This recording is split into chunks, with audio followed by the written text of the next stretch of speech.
True story. એક major cardiac event પછી પત્ની પોતાના પતિને લઈ અને ડૉક્ટર પાસે જાય છે અને ડૉક્ટર સાહેબને કમ્પ્લેન કરે છે કે સાહેબ આટલું બધું થયા પછી પણ ક્યારેક ક્યારેક આલ્કોહોલ પણ લે છે, ક્યારેક ક્યારેક સ્મોકિંગ પણ કરે છે, તો હું શું ઓછું કરાવું? આના જવાબમાં ડૉક્ટર સાહેબે હસતા હસતા કહ્યું કે આ બધું તો ઠીક છે, પણ પહેલાં એમનો સ્ટ્રેસ ઓછો કરાવો. આટલી ઇમ્પોર્ટન્સ છે આપણી લાઈફમાં સ્ટ્રેસની, તો પણ આપણે સમવેર ડાઉન ધ લાઈન આને ઇગ્નોર કરીએ છીએ. આજે હું એક નહીં 4 એવા ઉપાયો તમને બધાને આપવાનો છું કે જેનાથી આપણા બધાનો સ્ટ્રેસ લેવલ થોડું ઓછું થાય. ઉપાય નંબર 1, સવારે ઉઠી અને 30થી 60 મિનિટ માટે હું કહું છું એ 3 વસ્તુ કરવાની જરૂર છે. પહેલી વસ્તુ, સ્લો મોર્નિંગ્સ. સવારે કશો જ ફોન ચેક નથી કરવો, ગેજેટથી દૂર રહેવું છે અને કોઈ હશ કે રશ મોડમાં પહેલાં અડધો કલાકથી કલાક માટે આપણે જવું નથી.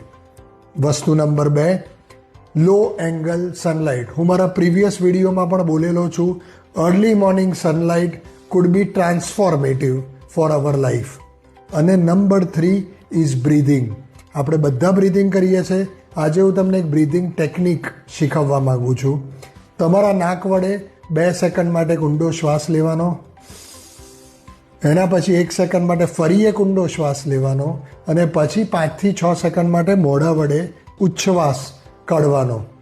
આનાથી એક એવું કહેવાય છે રિસર્ચ કે આપણી બોડી, આપણી નર્વસ સિસ્ટમ 2 મોડમાં હોય છે, ફ્લાઇટ ઓર ફ્લાઇટ મોડ અને રેસ્ટ એન્ડ રિકવર મોડ.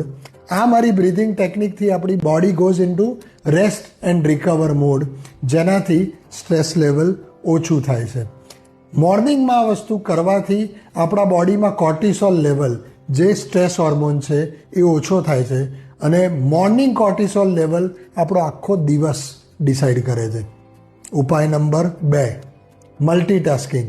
આપણે જાણતા અજાણતા ઓફિસ આવર્સ દરમિયાન ઘણી બધી વસ્તુ એકસાથે કરવા જઈએ છીએ.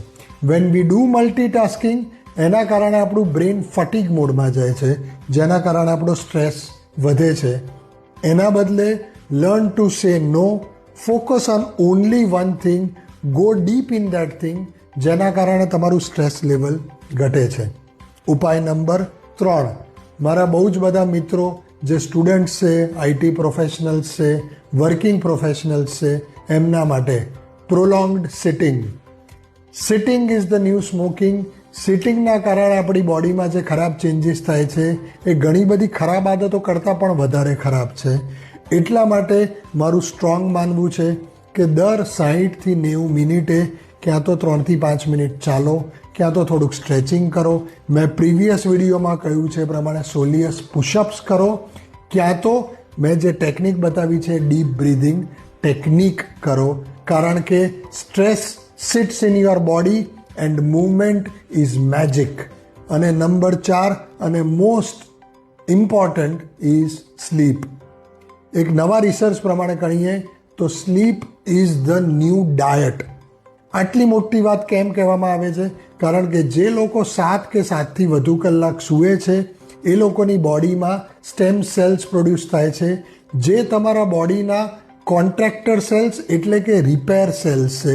એટલે તમારી બોડીમાં જ્યાં જ્યાં ડેમેજ થઈ રહ્યું છે ત્યાં આ સ્ટેમ સેલ્સ પોતાનું કામ કરી શકે અને તમને આ બધા ઇન્જરીમાંથી રિકવર કરી અને તમારું સ્ટ્રેસ લેવલ ઓછું કરવામાં મદદ કરે છે.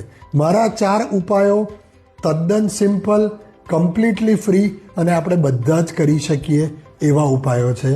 સો if you want your mind to be sharp and your body to be fresh, you have to make it a point to manage stress.